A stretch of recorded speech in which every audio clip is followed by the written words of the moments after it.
aujourd'hui pour faire une vidéo qu'on a gentiment piquée à Emma de la chaîne La Bouquinade, n'est-ce pas? On va faire qu'une partie de la vidéo parce que on peut faire un doublon, on peut faire l'inverse. D'ailleurs on vous met sa vidéo en haut en fait, j'avais oublié qu'on pouvait mettre les vidéos des autres en i, mais on vous la met. On vous met sa vidéo à elle. Et donc en gros on va regarder les commentaires négatifs sur nos séries préférées ou nos livres préférés de tous les temps. Et on va dire à quel point c'est pas vrai d'abord. Ouais, on n'est pas d'accord. C'est pas vrai, vous dites des bêtises. Donc quand je disais on fera pas l'inverse, c'est que elle a aussi fait les commentaires positifs sur les trucs qu'elle a détestés. On n'en fera pas une vidéo complète parce que bah... Ouais, c'est moins drôle. C'est moins drôle et on trouve ça moins intéressant et... Je sais pas.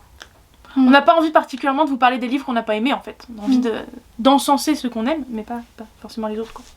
Bref, est-ce qu'on serait pas partis? Let's go. On va alterner entre un livre qu'on aime toutes les deux, un livre que Laurine est une grande fan et moi je m'en fous, je l'ai pas lu, et inversement, un livre que j'aime beaucoup et elle s'en fout. Eh bien, je commence par Cotard. Ah, tu veux vraiment rentrer dans le dur comme ça là? Ouais. Aïe aïe aïe aïe aïe. I like your booty booty. I like your booty booty. Quoi, pardon? Allô? Ça va? C'est pas un peu le Otari genre... Oui, il y a de l'idée, oui. Ça va définitivement racheter un montage. On commence avec les avis sur Un palais d'épinay de rose. Donc, on peut pas les résumer à chaque fois. Non, parce que clairement, ça va si on déjà vous les être assez présente long comme là... ça. Non, mais il y a ça, et puis si on vous les présente là, c'est que bah on les aime vraiment beaucoup. Moi, je vois une ou deux exceptions, parce que je les aime vraiment beaucoup, mais j'en ai peu parlé, ou en tout cas pas ces derniers temps, donc je ferai un résumé rapide. Moi, il y en a un que j'ai pas encore présenté en update. Voilà. Donc ceux-là auront le droit à un résumé, mais on le fera pas pour tous, parce que ça sert à rien de résumer à Cotard, quoi. Voilà. Donc, on commence avec les avis négatifs dessus. J'ai peur. Ouais, piqué. Alors, à savoir, moi j'ai envie de faire un warning à chaque livre, qui me concerne en tout cas, de est-ce que je suis prête à prendre les critiques ou pas. Je pense sincèrement sur Cotard, il y a plusieurs trucs qui ne vont pas, notamment dans le premier tome, qui sont réglés par la suite, mais si t'as détesté le premier, tu vas pas lire le suivant. Donc, je pense Tu verras avec les commentaires. Voilà, mais je pense que je suis prête à accepter. Tu verras. Vas-y, hit me. On y est. Alors, premier commentaire, petite déception et avis mitigé pour ce tome 1 dont j'attendais sûrement trop, le ton n'est pas assez mature, l'intrigue tarde à démarrer, le développement des relations n'est pas des plus cohérents. Heureusement, les 50 dernières pages sont géniales, percutantes, palpitantes. Ouais, commentaire mitigé, écoute, je peux l'entendre clairement. Ouais, bon, moi, je sais, enfin, il y a plein de commentaires en vrai qui sont comme ça, donc tu vas le voir, mais il y en a d'autres, mais je trouve pas que ça ait tardé à démarrer. Je les ai relus là, il y a 3 semaines. Et je trouve qu'on est direct un peu dans le sujet donc. J'en ai entendu beaucoup de bien et malheureusement, même si j'avais tout fait pour ne rien savoir du contenu, ce fut une petite déception. L'univers fantasy est très intéressant et bien développé, particulièrement dans la dernière partie, mais l'héroïne m'a paru trop incohérente et superficielle dans la première partie du roman pour complètement apprécier cette histoire, dommage. Alors attends, si l'héroïne est superficielle, est-ce qu'on peut parler de sa sœur? Enfin, ses sœurs d'ailleurs. Parce que alors niveau superficialité, si elle est au top niveau selon la personne, moi ce qui m'a surtout énervé au début, mais pour la relecture ça allait, je me souvenais que c'était plus long dans ma première lecture, mais ce qui m'a vraiment énervé c'est les sœurs avec, j'avais envie de les frapper dessus. Mais elles sont insupportables. Et ça je l'ai pas retrouvé dans les commentaires. Le fait qu'on ait envie de frapper sur les sœurs, moi c'est ça qui m'a frappé. Ouais mais peut-être qu'ils avaient envie de dire des trucs plus importants à leurs yeux, tu vois. Ok, bah là on avait entendu beaucoup de bien, du coup déception on peut l'entendre. Oui non mais le problème c'est ça, c'est qu'un livre trop hypé, forcément tu risques d'être déçu. Par contre le problème c'est que quand t'as trop aimé un livre et que tu veux vraiment que les gens le lisent, tu peux pas ne pas les hyper. Oui, il est là le problème. En fait ce qu'il faut réussir à faire dans le meilleur des cas, c'est réussir soit à se contrôler, à être en mode oui les gens ont surkiffé mais ça va pas être non plus la lecture de ma life et après tu vas avoir une bonne surprise. Ou alors tu fais comme ce qui m'arrive parfois, tu laisses le temps à la hype de retomber. Le problème c'est que pour des séries comme Cotard, ça retombe pas. Tant qu'il y a des tomes qui sortent, l'hype sera pas retombée. Donc peut-être 10 ans après le dernier tome, l'hype sera retombée. Mais si l'hype ne baisse pas avant, bah il y aura peut-être de nouveaux tomes encore. L'éternel problème, le serpent qui se mord la queue, tout ça. Nouveau commentaire, il s'agit vraiment d'un tome d'introduction que j'ai trouvé long à démarrer. J'ai trouvé l'intrigue générale assez floue, voire bâclée, ne sachant pas si c'était une volonté de l'auteur ou non. En pleine lecture du tome 2, je comprends ses choix et je n'hésite pas à dire que la suite est d'un tout autre niveau. Ce tome 1 reste un mouais pour une saga probablement coup de cœur en devenir. Ouais, mais alors là, justement, je pense que clairement, si t'as pas lu le tome 2, tu dis pas ça. Oui. Parce que là, attends, je reprends. Le tome d'introduction, je suis désolée, tu ne sais que c'est un tome d'introduction que quand tu lis la suite. Tu t'en rends pas compte au début. Tu t'en rends pas compte. Ouais. Quand tu ne lis que le premier pour la première fois, c'est pas un tome d'introduction. Puis il y a quand même pas mal de choses, je trouve, sur l'univers, tout ça. Je trouve que c'est bien développé quand même. Ouais, et puis il y a même un commentaire qu'il avait dit tout à l'heure. Avis vraiment mitigé, surtout en ce qui concerne la romance mièvre et vraiment précipitée. Elle manque de réalisme, sûrement par le manque de psychologie des personnages qui me paraissent bâclés. Mais l'univers est bien construit et semble très intéressant. À voir si le tome 2 ne rattraperait pas tout ça. Tu verras. Mais je comprends, ouais. En vrai, je le comprends. Mais techniquement, c'est fait exprès en fait. Ouais. Quand tu lis la suite, tu sais que c'est voulu. Et là, pour le coup, ça revient sur un truc dont je discutais avec une pote il y a pas longtemps. La psychologie des personnages, je crois. En gros, c'est plutôt un truc français en fait. Genre, aux États-Unis et tout, ils se prennent beaucoup moins la tête que nous sur la psychologie des personnages. Comment ça ? Alors, un peu, mais c'est plus un truc typique français de vraiment de réfléchir comment fonctionne tel perso et tout machin. Mais c'est pas, y a pas un gouffre flagrant entre les deux, mais il est quand même là quoi. Pour une raison que j'ignore, je n'ai pas du tout réussi à me plonger dans l'histoire. J'ai beaucoup aimé le tout début lorsque Fer est avec sa famille, mais j'ai trouvé ce que tout le monde trouve casse-couille jusque là, ok d'accord, souhaite. Mais j'ai trouvé la suite longue, qui avançait doucement. Heureusement, la fin a rattrapé le tout, même si elle était prévisible. Ah bah clairement, pour moi la traduction c'est « Bonjour, j'aime pas la romance, mais j'ai quand même voulu lire à Cotard. » Ouais, mais c'est pas qu'une romance à Cotard. Non, mais au milieu c'est de la romance à 100%. Le milieu du tome 1 c'est de la romance à 100%. Bah voilà hein. Il y a pas beaucoup d'intrigue vu qu'on l'éloigne de l'intrigue en fait. Bah l'intrigue ça reste... vraiment... Par contre la fin c'est vraiment... Et c'est pas de la romance. Ouais, et l'intrigue du milieu ça reste la réécriture de La Belle et la Bête. Donc t'es dans une romance. Ouais, c'est vrai. C'est pas donc faux. c'est logique tu vois, enfin là pour le coup c'est... un problème d'analyse de soi, pas du bouquin là. Mais c'est parce qu'on le vend souvent comme de la fantasy et pas comme une romance. Moi je suis désolée, tu me demandes de faire le pitch d'Acotard, je commence par réécriture de La Belle et la Bête dans un monde de fantasy. Ça reste une réécriture de La Belle et la Bête. Et un chouille de Cendrillon. Je peux y aller. Oui. Mais un chouille de Cendrillon quand même. Oui. Déception, un univers qui mérite certes d'être étoffé et qui présage quelque chose de sympa, mais il ne se passe rien durant la moitié du roman. Je me suis ennuyée et Fer est le perso tête à claque par excellence. Donc, je reviens sur le même sujet pour la romance. On est d'accord pour la romance, c'est la même chose. C'est ça, c'est un problème de romance. Et ensuite... Fer... Non, en vrai, je la comprends, enfin, elle a ses raisons et non, je trouve pas qu'elle soit tête à claque en vrai. Je suis pas d'accord. Et à nouveau, je reviens sur le sujet, hein. Si Farah elle est tête à claque, mais ses sœurs, un aller-retour direct le là. tome 4, je l'ai pas encore lu mais... Alors, j'en avais entendu tellement de bien que j'ai été déçue. Pour moi, ce roman est très axé sur la romance et très peu sur l'univers fantasy, qui pourrait pourtant être très intéressant. Même si l'écriture est fluide et que les pages se tournent facilement, je me suis un peu ennuyée, je n'ai pas accroché à l'histoire. Je lirai tout de même la suite par curiosité, mais je suis très mitigée.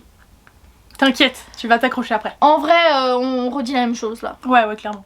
Peut-être n'était-ce pas le bon moment, mais ce premier tome ne m'a pas spécialement emballée. Le début est long, les personnages pas particulièrement attachants, et même si l'essence de l'histoire est plutôt originale, donc les immortels, j'en ressors avec l'impression inverse d'un scénario totalement commun, pas très bien exploité, même presque bâclé, et qui ne vaut pas certaines pépites young adulte. Mais c'est une réécriture d'un conte, évidemment que c'est pas original. Mais même avec ça, ça garde grave de l'originalité. Ouais, genre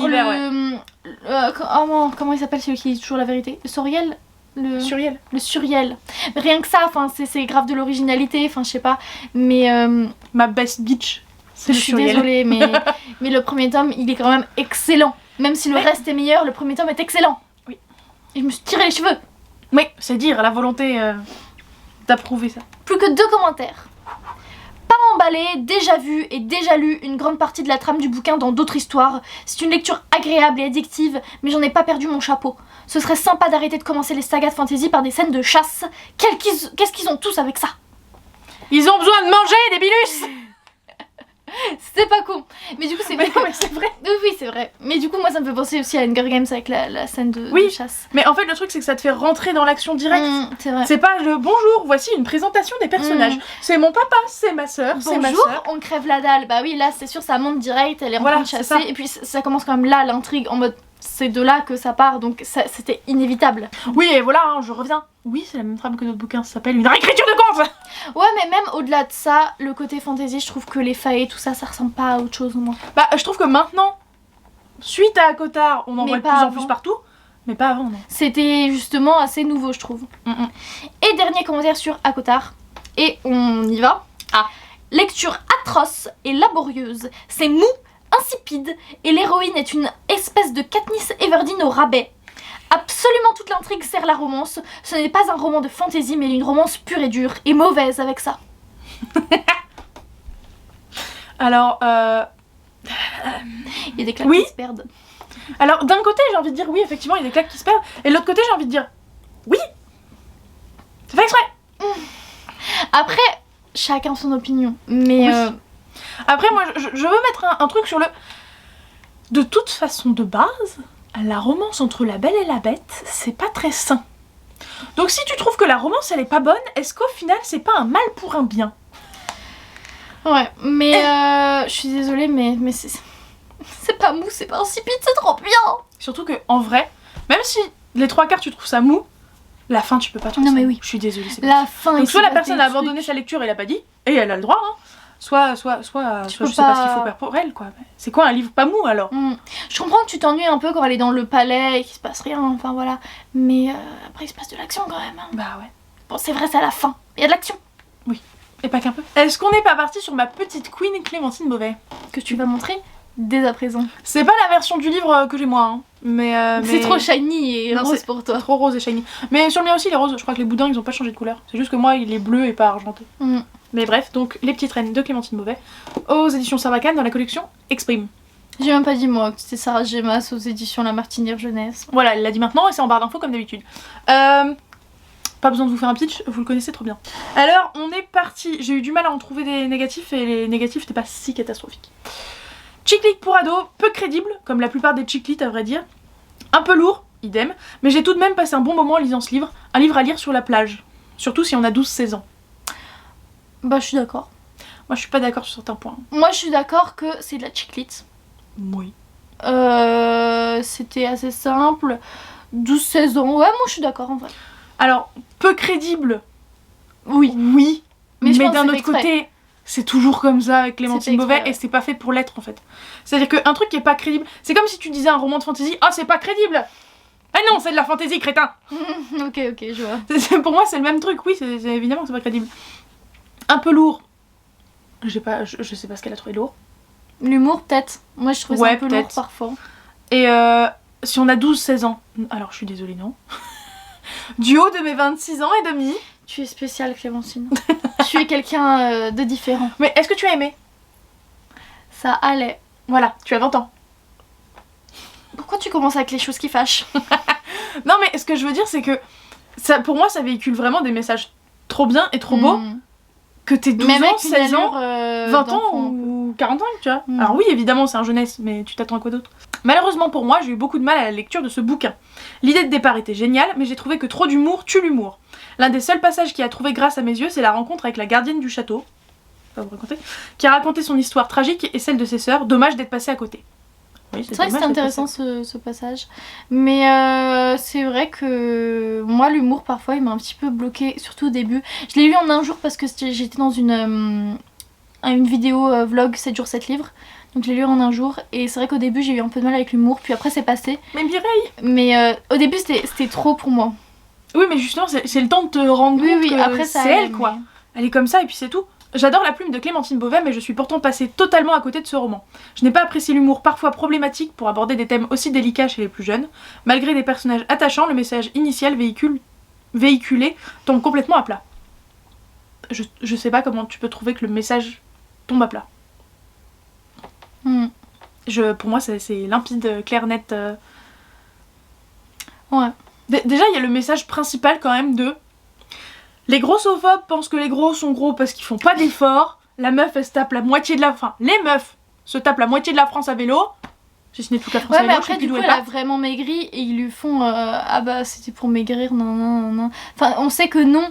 Mais du coup, je trouve que eux, ils ont toujours pas changé d'avis, en fait. Oui, ils ont pas changé d'avis, mais toi, en tant que du point de vue de Mireille, donc oui, les autres persos, on s'en fout, parce que t'étais pas dans la Mais tête oui, de Mireille, elle a changé, mais...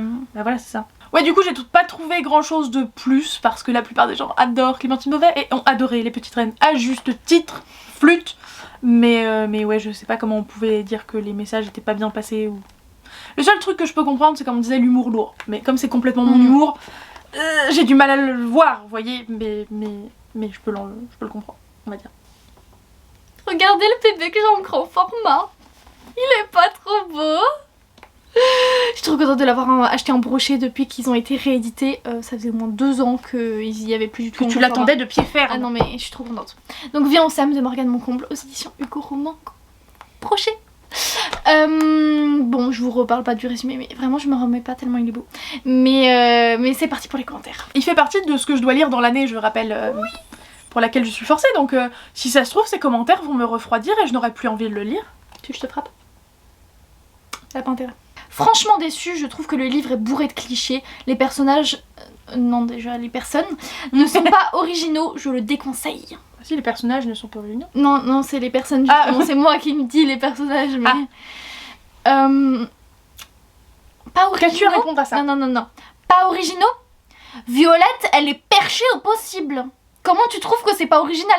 Comment tu peux trouver que son personnage n'est pas original? Du peu que je sais, peut-être que la personne en question l'a rapproché de la nana de Chiclite maladroite qui dit des blagues sans faire exprès, tu vois. Peut-être. C'est vrai que c'est un des livres les moins originaux de Morgane Moncomble. Je pense que c'est son premier, non? Je pense que voilà, parce que c'est son premier et qu'après du coup elle a vraiment fait des trucs vraiment spéciaux.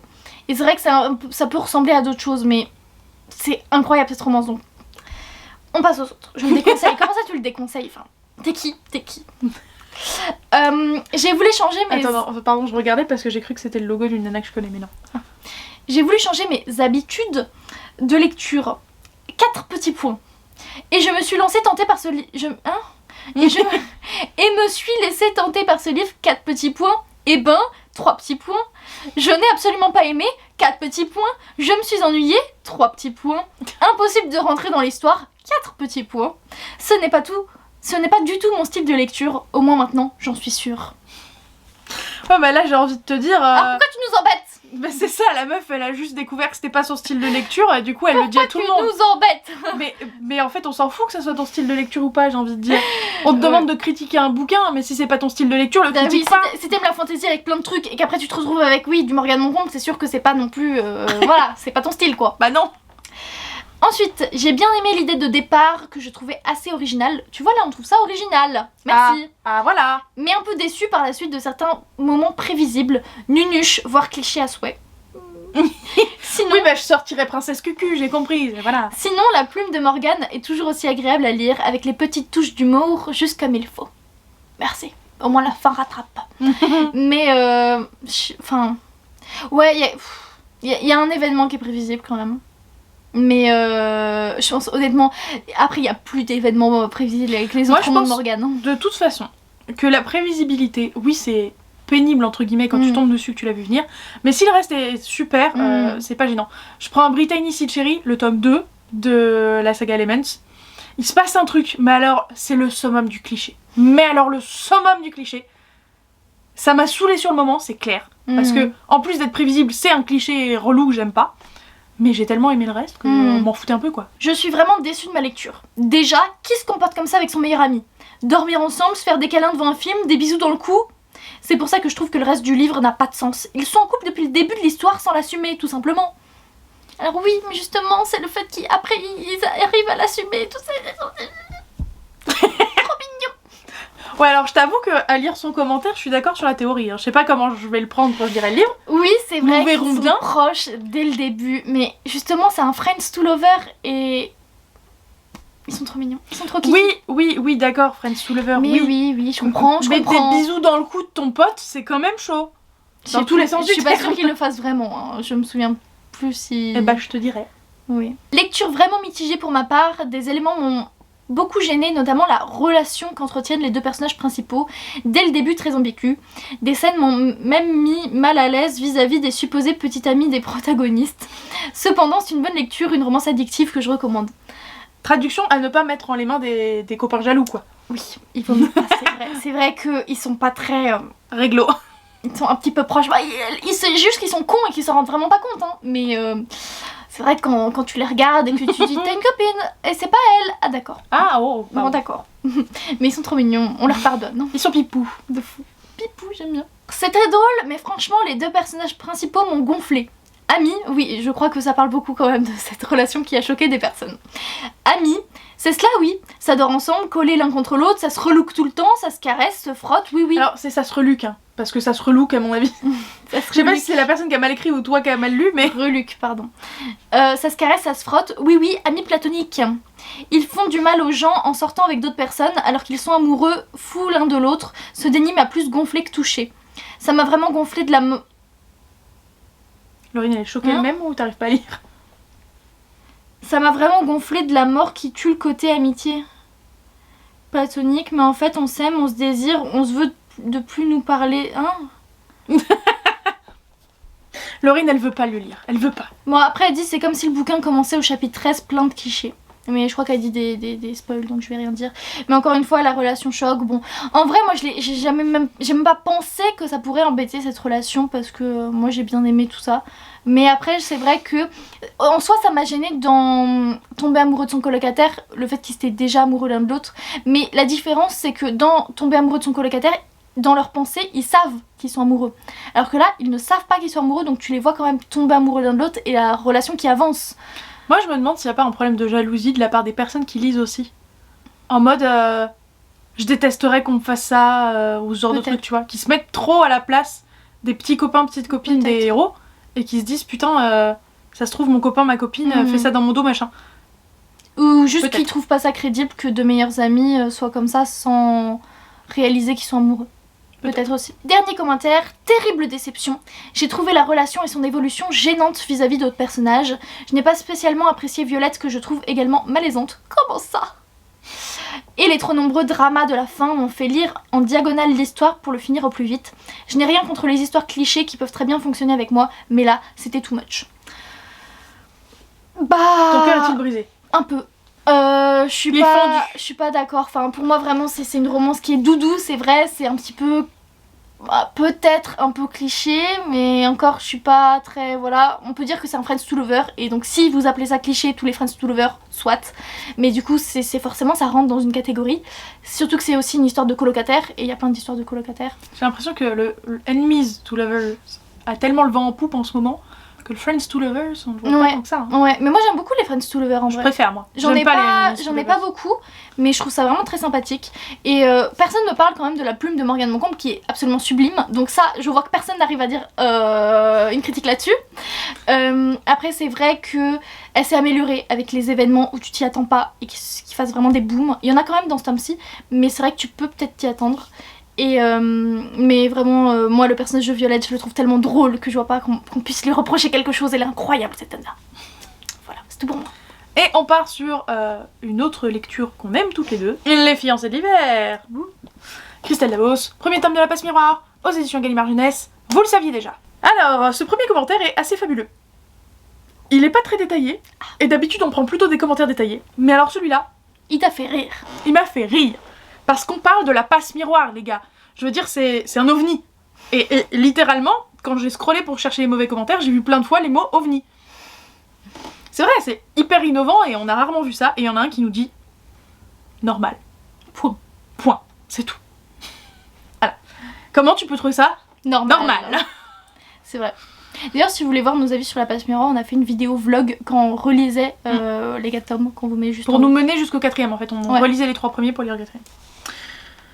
Il en fallait une. Point de suspension. Une lecture mitigée. Point de suspension. Un peu de déception et quelques longueurs. Point de suspension. Voilà, c'est tout. Ce suspense. Tant de suspense. J'adore. Du vide au final. Bah au final elle dit rien, non? Oui. Non. Juste la personne est mitigée, déçue et trouve qu'il y a des longueurs. Bah. Oui, des longueurs il y en a. Hein. Longueur au début, oui. Le temps de mettre l'univers en place. Déception, bah écoute, tu t'es overhypé, c'est pas ma faute. Les lectures mitigées, bah, je peux rien faire pour toi. Hein. J'ai essayé, vraiment, hein, mais arrivé à plus de la moitié, je m'ennuyais pleinement sur ma lecture, alors je me suis dit que j'allais abandonner. C'est dommage car j'aimais bien la personnalité des personnages. Bah, c'est vrai que le début, en vrai, de la passe miroir... Ouais, mais alors si t'atteins la moitié, tu t'ennuies. Ouais, c'est vrai qu'à partir de là, ça voilà. Mais pour moi, tu t'ennuies, je sais pas, 100 pages au début, éventuellement. 150 peut-être. 150 peut-être. Ouais. Mais puis après, ça reste écrit gros et tout, c'est Gallimard, hein, donc ça se lit vite quand même. Ils m'ont tous à un moment donné énervé, et pourtant je suis allée jusqu'au bout de ce livre. Mon avis est partagé, l'héroïne est sans intérêt, mais j'ai quand même été happée par l'histoire, sûrement grâce aux autres personnages. C'est vrai que moi, la passe miroir, j'en suis... Enfin, je suis moins épée qu'avant, mais j'ai quand même trouvé ça dingue, mais les personnages, parfois, ils m'ont tellement énervée. Genre, Ophélie, ma vie. Non, mais Ophélie qui... j'avais envie de la secouer, moi.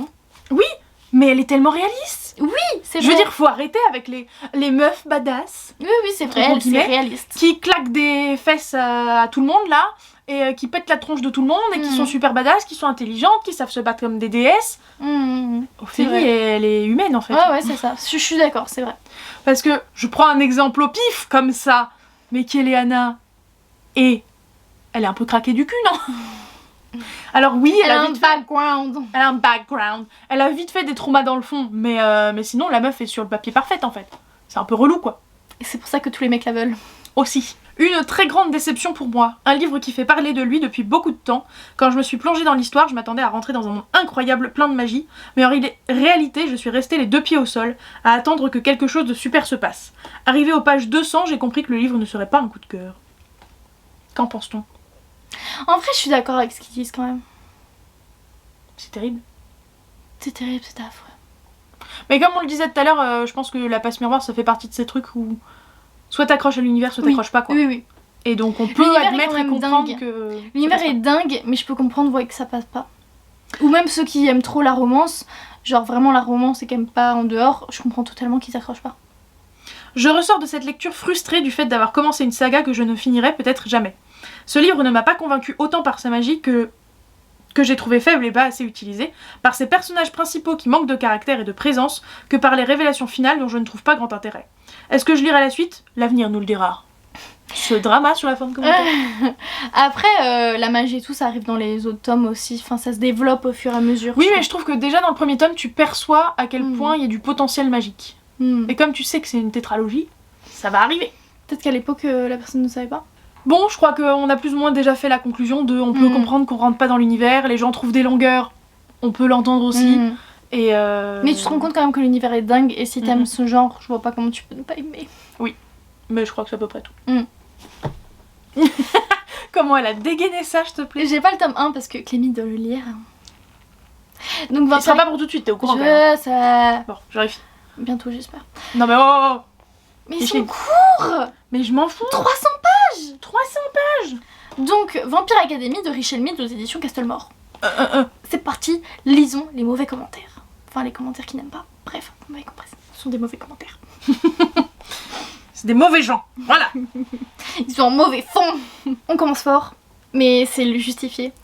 Pas conquise du tout par cette lecture, j'abandonne. Je trouve ce livre trop mal écrit et ennuyé au possible, ça je sais pas du tout justifié. Trop vieille pour ce type de littérature, sûrement. Avec un smiley. J'aime ce commentaire de mamie aigrie. Un peu, ouais. Mais après, elle a mis un sourire quand même. Mais un sourire avec un nez comme maman. Ah. En mode 2 points. En mode nez. Bonjour, je suis vieille. Et un D. Alors, trop mal écrit, ennuyeux. Je ne peux pas comprendre, je suis désolée. Après, c'est vrai que moi, je connais plus la série dans l'entièreté que chaque tome précisément. Mais même dans le premier tome, il me semble qu'on s'ennuie pas. Même si c'est plus adolescent, comme vous allez le voir dans la suite des commentaires. C'est plus adolescent que la suite des bouquins. Comme j'arrête pas de vous le dire, Vampire Academy, ça évolue au fur et à mesure. Et donc, voilà. Mais du coup, ouais, mal écrit, je suis pas d'accord non plus.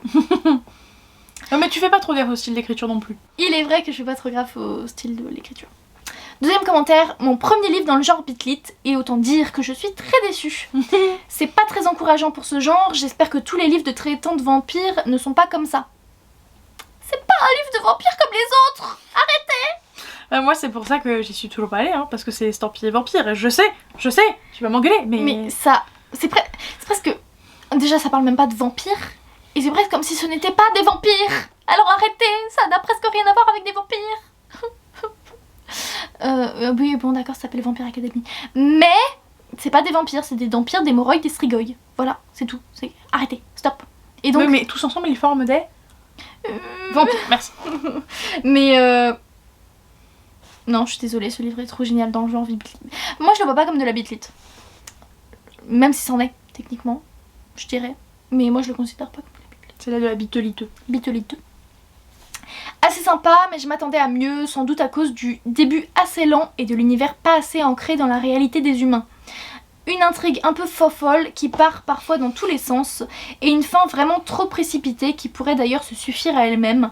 Des personnages sympas, une écriture fluide, bonne mythologie, un bon livre de vampires pas comme les autres. Ah bah voilà, pas comme les autres, merci. T'as pris quand même des commentaires qui t'arrangeaient, hein. Non, c'est pas vrai. Par contre, est-ce qu'on peut revenir sur une histoire un peu fofolle, ou je sais plus comment c'était formulé. Qui fofolle, mot pas prononcé Une depuis 10 ans. intrigue un peu fofolle, entre guillemets, fofolle. Waouh. Après, effectivement, le commentaire date de 2013. Oui. Ça colle avec ce que je disais. Après, moi, je trouve pas ça hyper original non plus, en vrai. Vampire Academy, de base, le premier tome, c'est pas hyper original. C'est dans une académie avec plusieurs catégories de vampires. Bon, je trouve pas ça non plus très... voilà. Mais après, il a pas besoin d'être original pour être bon. Oui, mais du coup, faut pas être un ramassis de clichés non plus. Tu vois, je suis pas... Enfin, d'accord. En vrai, je trouve pas ça... Fou. Voilà. Je le dis. Je l'avoue. Elle l'admet. Mais ça part pas dans tous les sens parce que tout ce qui se passe en premier tome, techniquement, ça va être grave développé après. Donc non, tout est fait pour être fait. Tout est millimétré. Ouais, mais tu vois, c'est ce dont on parlait plus ou moins avec Akotard. Il faut que le premier tome t'accroche suffisamment pour que tu lises la suite. Oui, et c'est même tellement si la dommage suite que le premier tome soit le moins bon. Parce que du coup, je suis sûre qu'il y a plein de gens qui ont abandonné alors que la suite est juste incroyable. Abandonné, Rose est insupportable et l'univers ne m'a pas du tout captivée. Alors, pour l'univers, bon, ça dépend tous des goûts, des couleurs. Rose est insupportable, je suis d'accord. C'est vrai. Elle le dit. Rose peut être très agaçante dans les 2 premiers tomes. Bon, après, c'est quand même une fille en fait qui a du caractère, qui peut être relou, qui n'aime pas les règles, qui fait toujours l'inverse de ce qu'on lui dit de faire. Donc je peux comprendre qu'elle énerve, mais juste elle est géniale, elle est mythique, c'est Rose quoi. Et c'est vrai qu'elle évolue tellement. Je pense que le personnage qui évolue le plus c'est elle. Parce qu'en soi sa meilleure amie, genre elle a toujours été un petit peu prout-prout, j'aime les règles, nanana. Bon d'accord. Mais Rose, elle est... En fait tu la vois tellement immature au début et en fait elle apprend de ses erreurs et j'aime trop ce personnage, elle est incroyable. Très déçue par ce livre, je ne pense pas continuer, sauf si je reçois les livres en cadeau. Alors est-ce que c'est un appel? C'est clairement un appel, je sais pas si c'est quelqu'un de connu qui pourrait avoir des salles space ou quoi. Crois pas. Ou si c'est juste quelqu'un dont les potes la suivent sur Livre Addict, je sais pas mais... Je pense qu'elle est juste en mode sauf si on me les offre, si elle me l'a dit bientôt ou je sais pas mais... Ouais bon bah très déçue, très bien, et bien sois déçue, écoute. T'aurais plus rien à faire pour toi madame. Que dire? Beaucoup de longueur et de blabla peu utile. L'auteur essaie de distiller au compte-gouttes des indices, mais au final, on s'ennuie pendant 200 pages, et pendant les 100 dernières, on a compris toute l'intrigue. Bref, la suite ne me tente pas pour le moment, même si j'aime beaucoup Rose. Alors, on passe de « je déteste Rose !» J'aime beaucoup Rose. Honnêtement, vraiment, ça dépend. C'est juste... c'est un type de caractère. C'est comme dans la vraie vie. Hein. En soi, je peux pas vraiment te donner mon avis, parce que j'ai vu le film avant de lire le livre. Ouais, je sais. Bah, c'est comme ça que j'ai découvert Vampire Academy, par le film. Le film qui n'est pas incroyable, mais... Ta gueule. Qui n'est pas incroyable, mais moi, vraiment, j'aime bien. Je sais pas, j'aime bien. Mais les livres sont meilleurs. Bah écoute, du coup... pour moi, même en 300 pages, tu peux pas t'ennuyer, tu vois. Genre, tu passes vite à autre chose en 300 pages, je sais pas, mais bon. Si tu peux t'ennuyer quand même. Je sais pas. Moi, en tout cas, je me suis pas ennuyée. Mais après, c'est vrai que c'est un début, ça pose les choses, donc t'as beaucoup plus d'action dans le tome 6 que dans le tome 1. Distrayant mais sans plus, beaucoup de points m'ont agacé, j'ai trouvé l'héroïne vraiment agaçante et la traduction était assez mauvaise. Je ne pense pas lire la suite de la saga. Pour la traduction... trop vite, j'ai trouvé Laurine agaçante. Moi? Non, l'héroïne. Ouais, l'héroïne. Donc pour l'héroïne, on a déjà parlé de ça. La traduction, j'en sais rien, mais je vais bientôt lire la saga Compagnon, qui est que en anglais. Donc je vais voir La Plume en anglais. Et du coup, peut-être que j'achèterai le coffret en vrai des livres en anglais et je me les relirai en anglais parce que ça me fait envie. Mais distrayant mais sans plus, je peux comprendre, c'est un peu le truc du tome 1 en vrai, distrayant mais sans plus. Livre plutôt destiné aux adolescents plutôt qu'aux jeunes adultes. Ouais, au début, ouais, vu que ça évolue. Et en plus, oui, c'est rangé en jeunesse. Enfin, en young adulte. Je me suis ennuyée tout au long des 50 pages que j'ai lues. Trop de clichés, une héroïne et des personnages agaçants.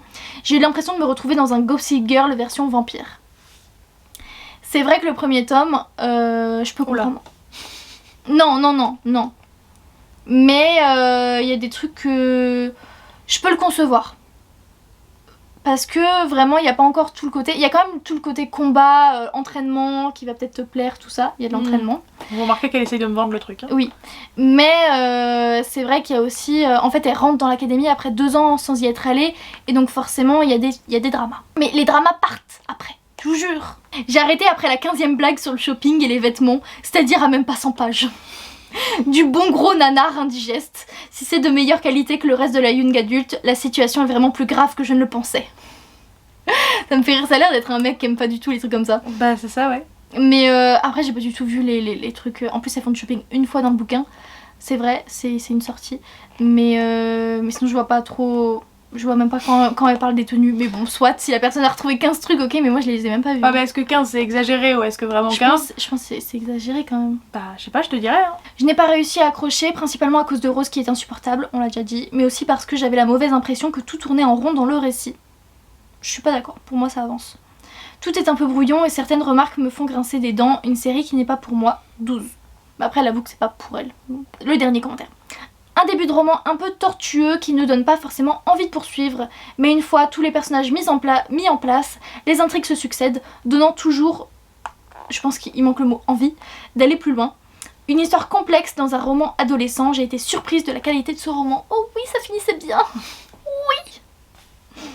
Et voilà pour Vampire Academy, vraiment un de mes livres préférés au monde, mais c'est vrai que je peux avouer que ce premier tome fait assez adolescent comparé au reste qui évolue tellement. À mon tour de présenter une de mes lectures à moi, donc Everything Everything, que je n'ai pas en physique, vous aurez eu une petite illustration 2 minutes. On est parti, je vous fais pas le pitch, je pense que je l'ai pas mal fait quand même, ça devrait aller. Mais romance hôpital, clairement. Cyclite, j'ai appris. Je suis vraiment déçue de ma lecture, les personnages ne m'ont pas attachée, j'ai eu énormément de mal à les cerner et j'ai également trouvé la plume de l'auteur assez mauvaise. Et cette fin qui voulait surprendre, au contraire, me laisse incrédule. C'est un livre qui a voulu faire de l'effet grâce à ses illustrations, mais l'histoire ne les égale pas. Oh, ouch. Pour la fin, je suis pas d'accord. Enfin, ça choque quand même, enfin, je sais pas trop. Je comprends invraisemblable. Je comprends l'incrédulité. Le problème c'est que c'est le genre de fin dont on peut pas discuter sans spoiler. Donc n'hésitez pas en commentaire si vous voulez qu'on discute de spoil dans un petit coin. On le fera avec plaisir, mais... en écrivant spoil, en gros. Oui, mais la fin, clairement, c'est compliqué, on va dire ça comme ça. Par contre, déçu de la lecture, des personnages pas attachants... Et puis la plume, elle est très simple, mais justement, elle est très addictive, elle se lit bien, et surtout, vite, je trouve. Ouais, et puis en plus, je crois qu'on est du point de vue de Madeleine, qui est... Enfin, vraiment, c'est pas comme Harry Potter, où on est du son point de vue, mais c'est quand même à la 3e personne. C'est vraiment la première personne. Donc pour moi... Dans ce genre de cas, j'ai envie de dire, si c'est mal écrit, bah, c'est de la faute de l'héroïne ou du héros, pas vraiment de l'auteur ou de l'autrice. J'ai failli abandonner à la moitié. L'héroïne était moins drôle que celle de Nos étoiles contraires, et la romance moins touchante que celle d'Eleanor and Park.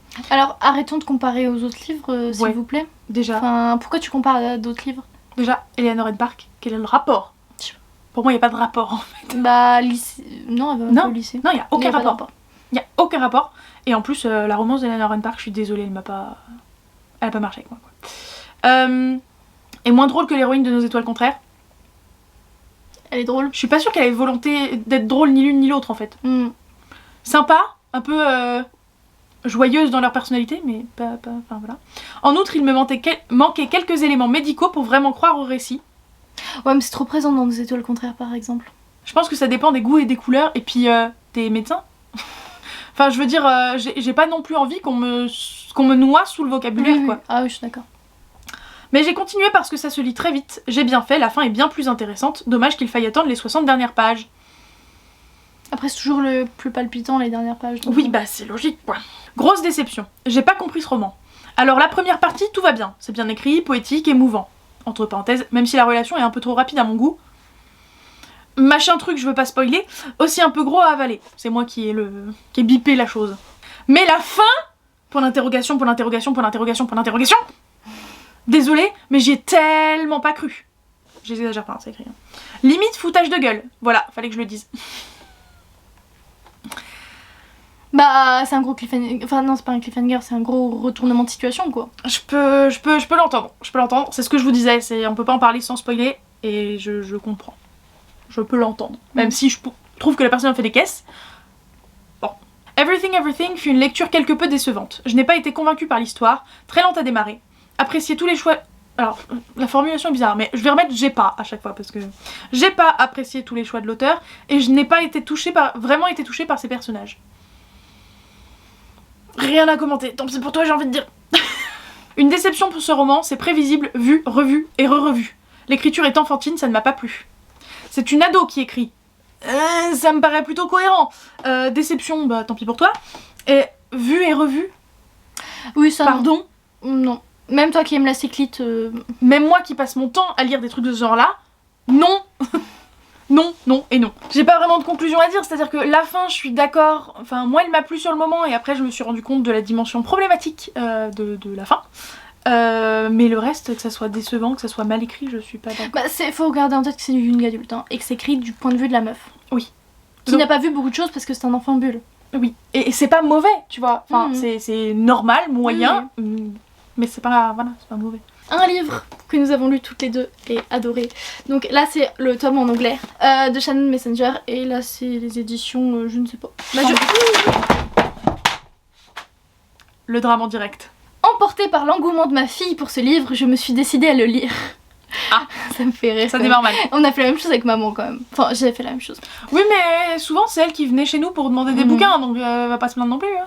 J'ai dû m'y prendre à 2 fois tellement le début du livre m'ennuyait. Je l'ai enfin terminé mais je ne suis pas pressée de lire la suite. L'histoire est pas mal. J'aimerais savoir ce qu'est le signe noir mais bof. J'ai bien mieux dans ma poêle. Dans ma poêle. J'ai bien mieux dans ma palle donc la suite attendra. Alors bah en même temps c'est sur tellement de tomes que oui.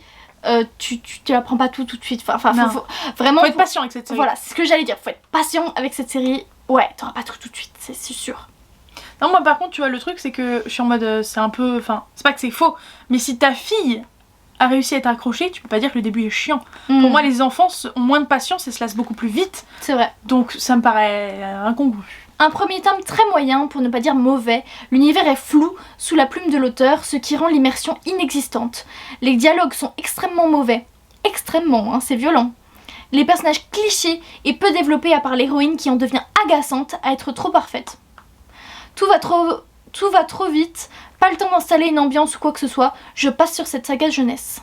Je trouve pas qu'elle soit parfaite, Sophie. Alors il y a vraiment le côté un peu trop pété du cul. Hein. Ah j'ai tel pouvoir, ah là là je suis trop forte. Oui. Ah tous les elfes sont comme ça mais pas moi. Ça c'est vraiment quelque chose qui a été fait dans plein de livres à un moment donné. Oui mais ça n'en est pas moins insupportable, justement ça rend la chose plus insupportable. Par contre il lui arrive plein de merde, elle fait plein de bourdes. Oui. Donc je suis elle pas a des d'accord. matières où elle a vraiment des mauvaises notes, enfin elle est pas parfaite. Il y a un peu le côté Harry Potter, vous voyez, genre le stéréotype parfait du héros ou de l'héroïne un peu relou quoi. Et sinon l'univers est flou sous la plume de... Enfin... What ? Non, l'univers n'est pas flou, il est hyper développé, enfin pas développé mais sans être chiant en fait. Je sais pas comment tu peux trouver un univers flou en vrai. Un univers brouillon, des personnages qui ne nous laissent pas un souvenir impérissable. Kiff ! Pardon ? Kiff ! Ouais, j'ai lu mieux et non, je ne lirai pas la suite. Pour tout vous dire, je ne me souviens même pas de ma lecture, donc... Bah qu'est-ce que tu critiques si tu te souviens pas de ta lecture ? Là, j'avoue que du coup, tais-toi, un univers brouillon, bah non, c'est juste tu l'as oublié en fait. Enfin voilà. Malheureusement c'est une déception, si tout démarrait très bien, j'ai fini par trouver que l'auteur tourne en rond le long de ce roman, t'es pas au bout de tes peines alors, et utilise le même schéma dans son récit, ce qui rend le tout très prévisible. C'est une des choses que je reproche à Garden Cité Perdue, en vrai, il y a un peu le même schéma plusieurs fois, avec des choses qui changent. Tu reproches des trucs ? Oui, c'est vrai qu'au bout de 8 tomes et demi, mais c'est vrai que je m'en suis rendu compte, mais pas au bout du premier tome, vraiment à la fin, avec plein de tomes quoi. Mais kiff. Et c'est très dommage parce que l'univers et les persos créés semblaient prometteurs. Je ne sais pas si je lirai la suite. 12. Oui, Kiff est un personnage fantastique, c'est un de mes personnages préférés au monde. Il est génial. Mais trop jeune pour un book boyfriend. Oui, mais après il est plus... Oui, mais au début il est jeune. Certaines séries peuvent se lire avec le même plaisir à 10 ans qu'à 30. Comme Harry Potter. Pas celle-ci. C'est con, ça partait bien. Oui. Trop de facilité, un univers survolé et trop rose bonbon. En même temps, c'est un truc enfant. Enfin, c'est rangé vraiment dans jeunesse, pas young adulte. Hein. Mais je suis pas d'accord. Pour moi, c'est vraiment des persos caricaturaux, bien qu'il ait dit au début du livre que les elfes sont purs et non pas les vices des humains. C'est vrai qu'on dit ça et qu'au final, ils sont quand même plein de vices. C'est faux. C'est faux. C'est un mensonge. Donc beaucoup d'incohérences de ce côté, malgré ses défauts, c'est sympa, mais j'hésitais à lire la suite. Moi je suis pas d'accord sur les persos caricaturaux, mais c'est peut-être parce que j'en suis bien plus loin dans la série, tu vois. Ouais, je suis pas d'accord non plus. Je trouve que Dex, déjà, Ouais, il est différent, je trouve. Il est vraiment différent. Grosse déception sur le premier tome, au vu des notes et des commentaires élogieux, je m'attendais à mieux. J'ai eu beaucoup de mal à rentrer dans l'histoire, trop jeunesse pour moi. De plus, l'univers est particulier, le dénouement est prévisible et bâclé. Pas sûr de me plonger dans la suite, tant j'ai du mal à aller au bout de ce premier tome. Le dénouement est prévisible et bâclé, en vrai... Non. Bah, il me semble pas, non? Non, je crois pas en fait même. J'allais dire peut-être, mais non, même pas. J'ai trouvé l'histoire du brouillon et molle une grande partie du livre, mais certains passages ont su éveiller ma curiosité. Tous les personnages sont quant à eux très plats. Je suis pas du coup d'accord, mais bah après dans le premier temps on voit pas trop kiff donc. Moi peut-être. Donc de ce fait pas du tout attachant, Sophie est trop parfaite, on lui passe tout et ça devient presque ridicule, on lui met quand même pas mal d'embûches. Et on vient la faire chier mais tellement de fois. De fou. Oh là là. J'ai du mal à comprendre la comparaison très flatteuse avec Harry Potter, je n'y ai vu aucune magie. Et il y a des pouvoirs de partout, je comprends pas. Et c'est vraiment des pouvoirs donc c'est de la magie. Oui mais lui il n'a pas ressenti la magie, c'est ça qu'il veut dire. Depuis le temps que j'en entendais parler, si j'ai beaucoup aimé le monde et les personnages créés par l'auteur, j'ai passé les 200 premières pages à me dire que cet enfant s'était fait kidnapper et que ça ne gênait personne. Et Sophie non plus, enfin pas beaucoup. Et ça m'a un peu bloquée. La seconde partie est beaucoup mieux, heureusement. Alors oui c'est vrai que techniquement on lui dit viens découvrir le monde des elfes et c'est vrai que ça m'a jamais dérangé. C'est censé être chez toi hein, viens. Ouais c'est vrai, techniquement oui, et après ils sont en mode bon on enlève ta présence de la mémoire de tes parents, t'inquiète, ils vont jamais savoir que t'as existé, on t'emmène. C'est vrai. J'y avais jamais pensé. Et il est vrai qu'effectivement elle ne proteste pas assez. Alors oui elle est triste de les quitter, mais en fait elle est en mode ouais je me sentais pas trop à ma place, mais quand même. Elle prend ça comme une fatalité en mode bon d'accord. Ouais c'est ça. Mais c'est vrai qu'elle est peut-être pas assez choquée de perdre sa famille quoi. C'est vrai. J'ai squeezé quelques commentaires parce que vraiment il y en avait trop. Mais bon, en soi, déjà il faut mettre bien les choses. C'est du jeunesse. Faut pas l'oublier, même si ça peut se lire à tout âge, plus que certains autres trucs de jeunesse, ça reste fait pour les enfants. Ensuite, oui, c'est vrai que ça peut être assez long d'avoir les événements. Enfin, t'apprends les secrets vraiment au bout d'un moment. Enfin voilà, c'est un peu distillé au fur et à mesure des tomes. Et c'est vrai que parfois il y a le même schéma. Pour les personnages, je suis pas du tout d'accord, je les trouve géniaux. Sophie, à la limite, elle peut peut-être être un peu agaçante, mais c'est tout ce que je peux voir. Sinon, les autres, ils sont vraiment tous géniaux. Et ça, je veux pas laisser. Biana me saoule. Mais c'est parce que je n'aime pas les gens avec cette personnalité. Moi, je l'aime bien, du coup. Et c'est tout pour Catherine Cité Perdue. Ensuite, Le sang et la cendre, mon nouveau bébé dont je suis fan, de Jennifer et l'Armentrout aux éditions de Saxus. C'est parti pour voir les mauvais avis. Et donc je les ai vraiment... Enfin pour les autres non plus j'ai jamais vu, mais là vu que c'est récent en plus. Un début un peu lent et beaucoup de naïveté. On devine facilement le dénouement mais la lecture reste tout à fait appréciable. Alors il y a plusieurs autres commentaires là-dessus, mais je suis d'accord. J'ai aussi découvert le dénouement, je l'ai deviné. Donc voilà, je peux comprendre. Après... je réagirai plus tard, mais j'ai des choses à dire. Et pour la naïveté, bah ouais, la logique que la meuf soit naïve, enfin on l'a repoussée du monde, genre elle avait pas le droit à ce qu'on lui adresse la parole jusqu'à ses 17 ans, 18 ans, depuis toujours. C'est logique qu'elle soit naïve du coup. Je crois que je vais avoir besoin que quelqu'un m'explique la hype autour de ce roman, parce que j'ai trouvé ça sympa, mais plutôt long et surtout très cliché. Même si l'univers a l'air assez intéressant, il n'est pas suffisamment développé et l'intrigue laisse complètement à désirer. Étant donné que j'ai deviné la fin dès les 50 premières pages, en bref, rien de bien original. Alors 50 premières pages, c'est une exagération, on peut pas deviner à 50 premières pages. Honnêtement c'est pas possible, il n'y a pas les éléments. Mais à la moitié du bouquin ou le premier tiers, je peux comprendre. Vraiment moi aussi j'avais deviné assez à l'avance, mais j'étais en mode non. Quand même. Si. Après, très cliché, je trouve pas du tout, je trouve que ça ressemble un peu à rien. La romance à la limite, la romance peut être cliché, mais le monde pas du tout. Pour moi la pucelle, tout ça, ça ne ressemble à rien. Et après, pas suffisamment développé. C'est vrai que la romance, à bout d'un moment, c'est plus développé que le reste, je dirais. Ouais, un peu à la Serpent and Dove, où là c'est plus la romance que le monde fantasy. Mais il y a quand même plus de fantasy, je trouve, que dans Serpent and Dove. Mais c'est vrai que je peux comprendre.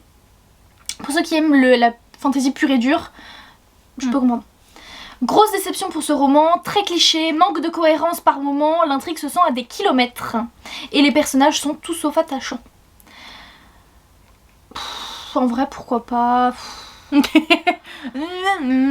moi, c'est quand même un coup de cœur. Enfin, vraiment, c'est un de mes livres. Je pense que j'attends la suite, mais pour moi, ça va être un de mes romans incontournables que j'aime de. J'espère que ça fera pas comme La Braise sous la cendre. Ça n'a pas intérêt. Mais non, Amélie, elle a dit qu'elle avait adoré la suite, etc. Mais on verra. Je suis mitigée sur cette lecture, beaucoup de longueur, ensuite l'action démarre, mais prévisible. J'ai aimé l'univers malgré le fait qu'il manque de travail. La fin me laisse perplexe. Pardon. La fin me laisse perplexe, je lirai la suite, mais pas un coup de cœur ici. Alors, vu l'épaisseur du bouquin... Elle passe quand même de « je suis mitigée, j'aime pas trop » et pas de coup de cœur. Oui, mais ça veut dire que si tu précises que c'est pas un coup de cœur, c'est que t'as quand même vachement aimé, je suis désolée. Sinon tu précises pas que c'est pas un coup de cœur, ça c'est logique. Après l'action, je suis d'accord que l'action démarre après un petit temps, mais par contre je me suis pas du tout ennuyée parce que j'ai trouvé que c'était très fluide, que j'avais vraiment très envie d'apprendre, et même si l'action démarre un petit peu plus loin, j'ai été absorbée par l'univers. Alors au bout de 220 pages, j'abandonne. Franchement, Jennifer Larmentwood qui a écrit Lux et Covenant, 2 de mes sagas favorites. Alors je ne sais pas si cela vient de l'univers fantasy ou de la traduction, mais je n'ai pas trouvé la plume de l'autrice. Clairement, j'ai lu 220 pages et pas compris univers ni le rôle de l'héroïne, juste compris que les deux sont en crush. Alors ça, je pense que c'est quelqu'un typiquement qui lit vraiment de la bitlit, de la romance, et qui n'a pas l'habitude de la fantasy. Parce qu'il n'y a rien de compliqué là-dedans. Je pense que c'est vraiment quelqu'un qui est habitué, donc comme au Lux, au Covenant, etc. C'est pas du tout le même genre. Donc forcément, si c'est pas ton genre et que t'en as jamais lu, je peux comprendre. Mais du coup, je pense que c'est plus un problème de ça. Pour la question de la plume, je suis d'accord. Honnêtement, mais après c'est parce que c'est vraiment nu adulte. Enfin, c'est pas du tout le même style. Mais c'est vrai que la plume, il n'y a pas vraiment quelque chose qui... Voilà. C'est le dernier commentaire. Je ne sais pas quoi dire, c'était vraiment prévisible, malgré quelques petites révélations inattendues. La Poppy badass, donc c'est le personnage principal, on l'a perdu à la fin, et puis je n'aime pas du tout Hawk.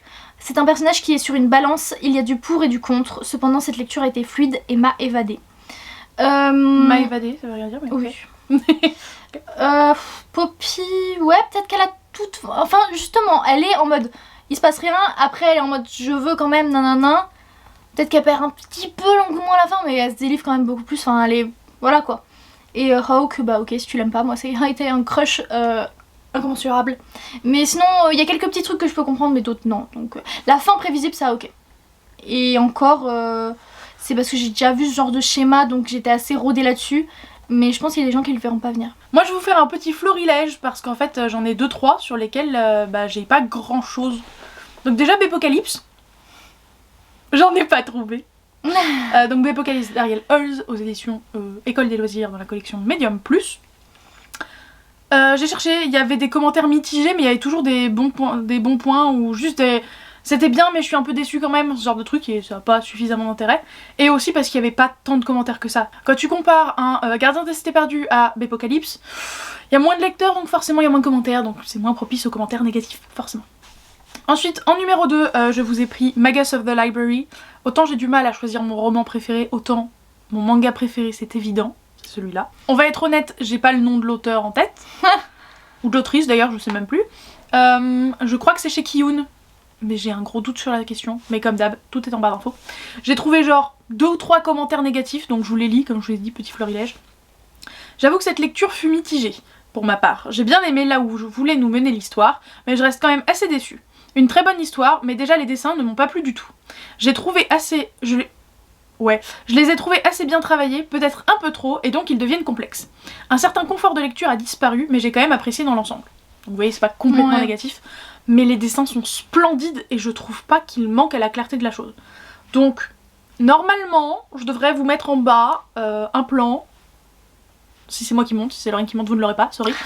Mais si c'est moi qui monte, vous aurez un plan des planches de Magus of the Library, mais je les trouve pas brouillons du tout.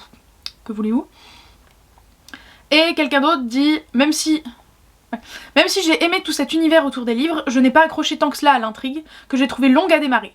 C'était tout de même une chouette lecture avec des passages marquants et j'ai bien envie de lire la suite. Donc, vous voyez, ça reste un commentaire mitigé, mais comment tu peux ne pas attacher à l'intrigue? Après, je veux bien admettre, et c'est ma conclusion parce que j'avais littéralement que 2 commentaires pour celui-là, je veux bien admettre par contre que le premier tome est une grosse intro. À la fin du premier tome, on est en mode « Ah, c'est donc ça la quête du personnage principal, d'accord !» Là, il n'y avait que le background du personnage principal dans le premier tome, mais c'est à peu près tout. Ensuite, brièvement, Sombres Étoiles, pareil, de Mallory Blackman, aux éditions Milan, il me semble, qui est dans sa pile de 12 livres à lire.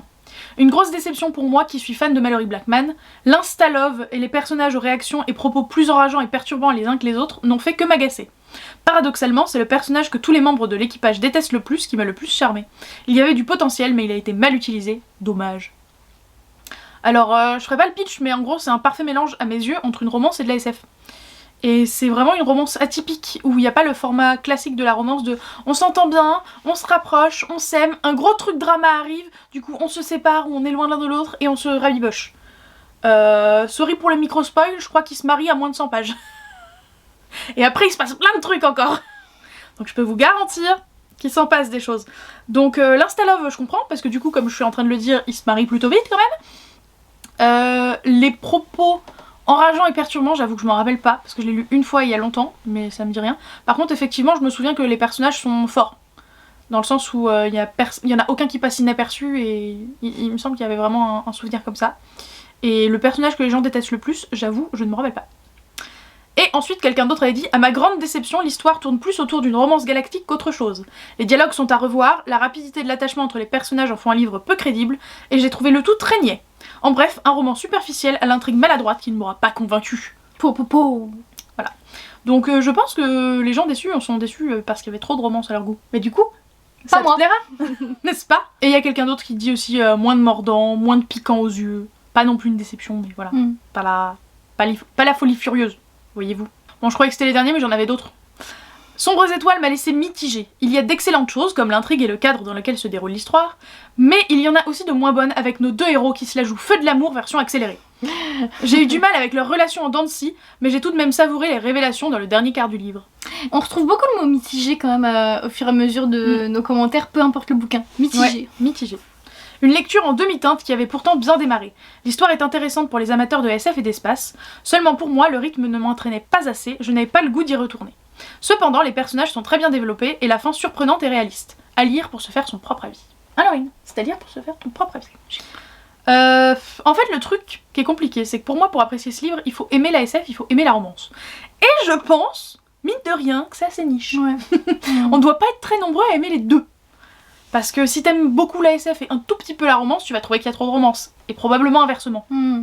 On comptait vous faire plus de romans, voilà, on les a à côté de nous, on a préparé les commentaires, mais on trouve que cette vidéo est déjà assez longue. Ouais. Donc si elle vous plaît, on fera un tome 2 de cette vidéo. Donc n'hésitez pas à nous dire en commentaire, surtout si vous voulez une deuxième vidéo comme ça, si vous avez des suggestions pour cette deuxième vidéo, des choses à changer, ou si vous voulez qu'on fasse l'inverse, en vrai on pourrait le faire si vous le voulez. Ça nous emballe moins. Ça nous emballe moins. Ou si même il y a des trucs auxquels on n'a pas pensé, des romans que nous on a adorés, et vous êtes en mode je veux voir vos réactions à ce commentaire archi négatif. Ouais, pourquoi pas. Ça peut être marrant. Voilà. Et puis si vous avez écrit des commentaires archi mauvais de choses qu'on a aimé, surtout, envoyez-les. Enfin voilà, c'est fini pour cette vidéo. On espère qu'elle vous aura plu. N'hésitez pas à mettre un petit pouce en l'air. Et un commentaire. Et puis mettez un emoji écriture. Un truc écriture pour le commentaire. Pas mal, pas mal. Et puis à plus. Ciao.